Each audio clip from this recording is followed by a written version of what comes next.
Other one was Abigail. She was the wife at one time of Nabal the Carmelite. And David was in great distress because of what was going on. Now we know that when things began to happen, you have people that are always looking for somebody to blame.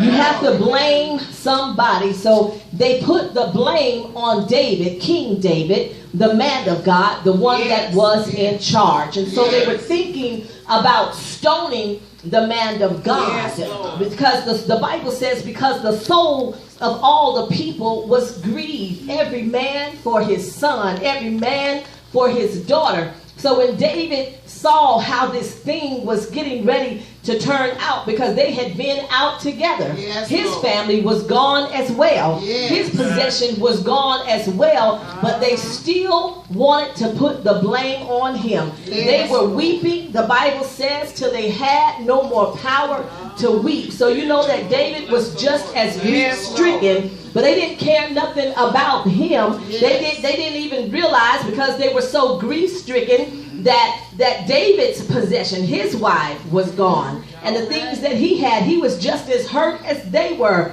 But they wanted to blame the man of God. And the Bible goes on to say that David said to Abiathar, the priest, Amalek's son, I pray thee, bring me hither the ephod. And Abiathar brought him thither to the ephod to David. Now, sometimes when we are faced with tragedy and we have lost some things, and we're losing our possessions, and we've lost our jobs and just things that are dear to us, like David, what was going on with David's soldiers, they began to turn on him. And they even talked about killing the man of God instead of planning a rescue, instead of planning to come together. The motto that we have here at Healing and Peace, where we say that it is better together. They weren't thinking about getting with the man of God and trying to devise a plan or a plot to get what the enemy came to steal, but instead they were looking for a scapegoat. They were looking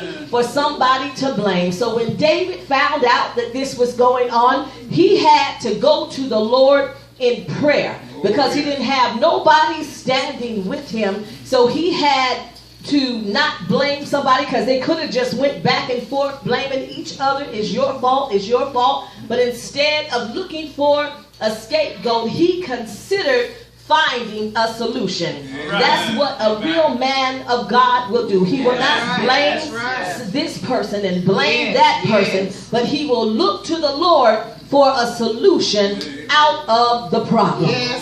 So the Bible says that David, when he went to the Lord, he went to the Lord in a certain way. David couldn't go to the tabernacle and ask the Lord for guidance, because the tabernacle was in Saul's territory. And Saul and David were not on good terms. Saul was after David because he was the chosen, because he was the man of God. A chosen person stands out from the crowd. A chosen person does not think like everybody else thinks, because they have been chosen by God to think and do things different. So he had to call for the ephod, because he did not have a tabernacle to go in. Now, an ephod is a sleeveless garment that the Jewish priests wore. And they would put that on, because how many of you know that there's a certain type of spirit that goes with a certain type of garment? That's why the saints can't put everything on your body, because we are saintly people, and we are supposed to represent that, and how you dress represents what you're about and who you are. So he put this ephod on,